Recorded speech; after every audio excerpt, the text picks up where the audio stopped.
सरकार मदीना राहत कल्ब सीना फैज़ गंजीना साहिब मुअत्तर पसीना सल्लल्लाहु ताला अलैहि वालिहि वसल्लम जन इरशाद फरमायो, तवां जे ॾींहं मां सभ खां अफ़ज़ल ॾींहुं जुमो आहे।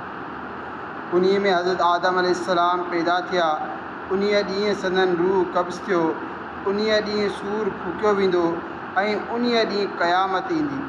तंहिं करे उन ॾींहुं मूं ते कसरत सां दुरूद पाक पढ़ंदा कयो, छो जो तव्हांजो दुरूद पाक मुंहिंजी बारगाह में पेश कयो वेंदो आहे। सहाबा इकराम रज़ी अल्लाह ताला अन्हुमा अर्ज़ु कयो, या रसूलल्लाह सल्लल्लाहु ताला अलैहि वसल्लम, असांजो दुरूद पाक अव्हां ताईं कीअं पहुचंदो आहे जॾहिं त अव्हां जे विसाल खे मुद्दत थी चुकी हूंदी। प्यारे आका मक्की मदनी मुस्तफ़ा सल्लल्लाहु ताला अलैहि वसल्लम इरशाद फरमायो, अल्लाह पाक ज़मीन ते हराम करे छॾियो आहे त उहा अंबियाए किराम अलैहिमुस्सलाम जे जिस्मनि खे खाए। बरोज़े जुमा पढ़े जो दुरूद और सलात न होए क्यों कर उसे नारे दोज़ख से नजात, गर आरज़ुए कबूले दुआ हो ए लोगो, बरोज़े जुमा पढ़ो तुम दुरूद हर औकात। सल्लु अलल हबीब सल्लल्लाहु ताला अला मुहम्मद सल्लल्लाहु ताला अलैहि वसल्लम। हदीस पाक की मशहूर किताब बुखारी शरीफ़ हदीस पाक है ऐं इमाम बुखारी इन रिवायत के बुखारी शरीफ़ में 3 भेरा ज़िक्र फरमायो है।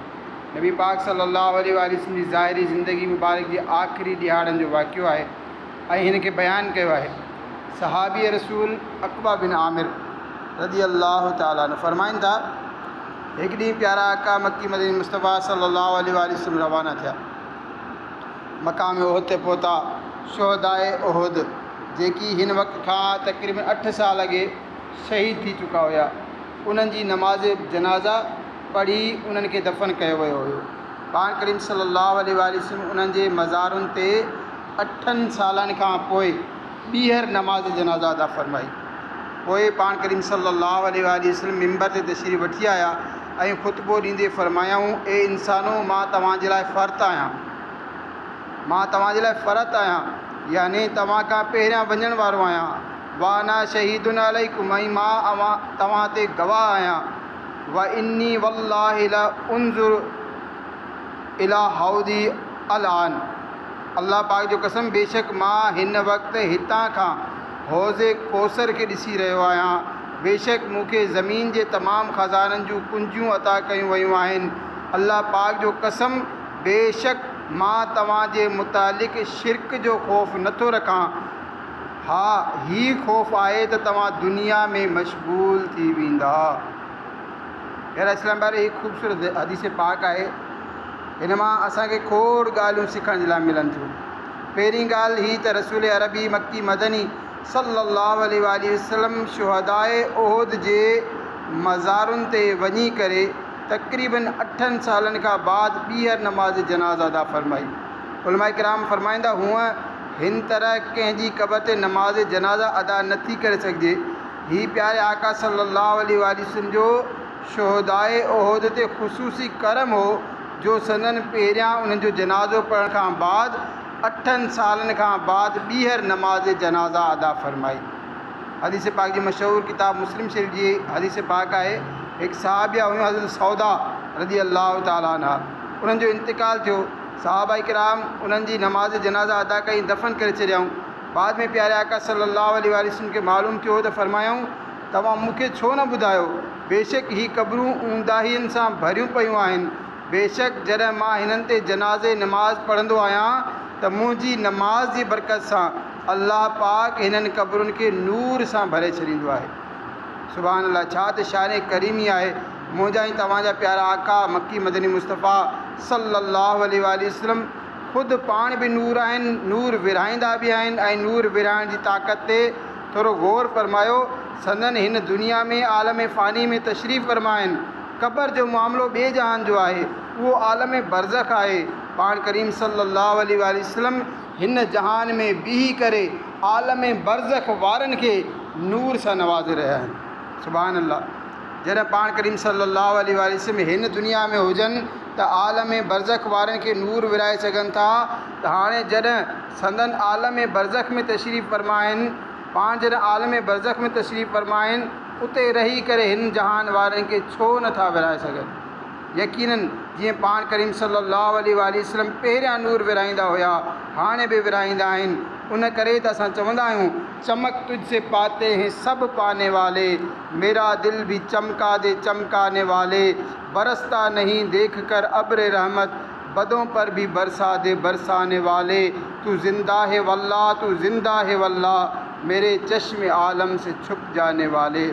प्यारा इस्लाम भाइरो, ही प्यारे आका सल्लल्लाहु अलैहि वसल्लम जो शोहदाए उहद ते ख़ुसूसी करम हो, जो जॾहिं ही हज़रात शहीद थिया, पाण करीम सल्लल्लाहु अलैहि वसल्लम उन वक़्तु नमाज़ जनाज़ा पढ़ी करे उन्हनि जे क़ब्रुनि खे नूर सां चमकायो।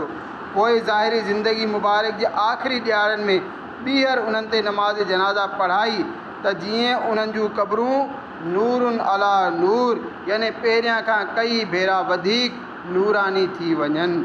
जान निसाराने बदरो ओहद पर दुरूद, हक़ गुज़ाराने बेअत पे लाखों सलाम। प्यारा इस्लाम भाइरो, प्यारे आका सल्लल्लाहु अलैहि वसल्लम शोहदाए ओहद ते नमाज़ जनाज़ा पढ़ी, पोइ मिंबर ते तशरीफ़ वठी विया। ख़ुतबो ॾींदे फरमायाऊं, बेशक मां तव्हांजो फ़र्त आहियां। उहो शख़्स जेको पहिरियां अॻियां पहुची करे बाद में अचण वारनि जे लाइ इंतिज़ामात कंदो आहे, उनखे फ़र्त चवंदा आहिनि। कॾहिं कॾहिं असांखे केॾांहुं वञिणो हुजे, वक़्तु थोरो हुजे, त असां पंहिंजे भाउ या कंहिं ॿिए खे मोकिले छॾींदा आहियूं त तव्हां जल्दी वञी करे टिकट वग़ैरह ख़रीद कयो, मां तयारी करे पहुची रहियो आहियां। उहो शख़्स जंहिंखे इंतिज़ामात जे लाइ अॻिते मोकिलियो वेंदो आहे, अरबीअ में उनखे फ़र्त चवंदा आहिनि। यानी आख़िरी नबी मक्की मदनी सल्लल्लाहु अलैहि वसल्लम सहाबा किराम अलैहिम रिदवान खे ही ॿुधाए रहिया आहिनि त ए मुंहिंजा सहाबा, मुंहिंजी ज़ाहिरी ज़िंदगी जा आख़िरी ॾींहं आहिनि, मां तमामु जल्दी हिन दुनिया मां पर्दो फ़रमाईंदुसि। ऐं हीअ न सम्झिजो त मुंहिंजो दुनिया मां पर्दो करणु तव्हांजे लाइ बुरो आहे, न न, मुंहिंजो दुनिया में रहण बि तव्हांजे हक़ में बहितरु आहे, मुंहिंजो दुनिया मां पर्दो करे वञण बि तव्हांजे हक़ में बहितरु आहे। मतिलबु ही त मां तव्हां खां पहिरियां वञी रहियो आहियां त जीअं तव्हांजी शफ़ात, तव्हांजी नजात, तव्हांजी हर तरह सां मदद कयां। तव्हां मां जेको बि ईमान ते मरंदो, उहो मूं वटि मुंहिंजी हिफ़ाज़त, मुंहिंजे इंतिज़ाम में ईअं ईंदो जीअं मुसाफ़िर पंहिंजे घर ईंदो आहे। मोमिन मरंदे ई हुज़ूर सल्लल्लाहु अलैहि वसल्लम वटि पहुचंदो आहे, बल्कि कुझु मोमिननि जे साह निकिरण वक़्तु ख़ुदि हुज़ूर सल्लल्लाहु ताला अलैहि वसल्लम उन्हनि खे वठण जे लाइ तशरीफ़ खणी ईंदा आहिनि। सुभान अल्लाह। हीअ आहे प्यारे आका सल्लल्लाहु अलैहि वसल्लम जी उम्मत सां मुहबत।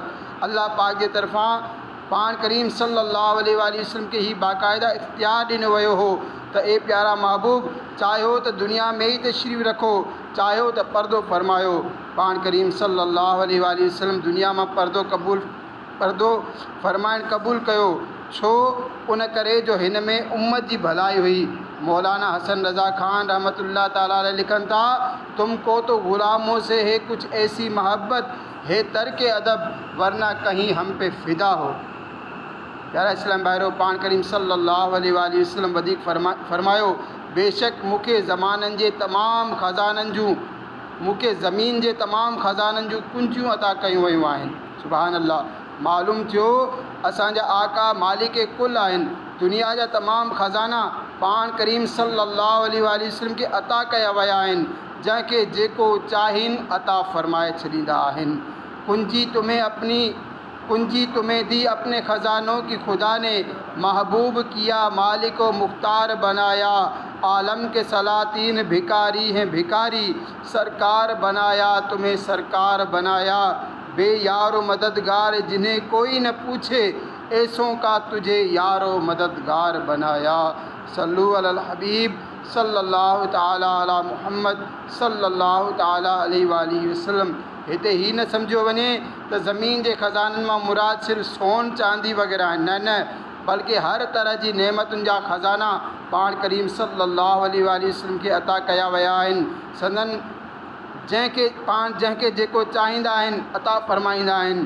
तमामु मशहूरु हदीस पाक आहे, हज़रत अबू हुरैरा रज़ियल्लाहु ताला अन्हु सहाबी रसूल आहिनि, बारगाह रिसालत में हाज़िर थींदा हुया, हदीसूं ॿुधंदा हुया, पर यादि न रहंदियूं हुयूं।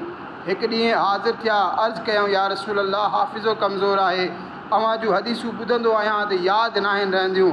सुभान अल्लाह, प्यारे आका सल्लल्लाहु अलैहि वसल्लम ही न फरमायाऊं अबू हुरैरा ज़ाहिरी शयूं त मूंखां घुर, मां ॾेई छॾींदुसि, ही त ज़ाहिरी माल न आहे, वञ अल्लाह पाक खां घुर।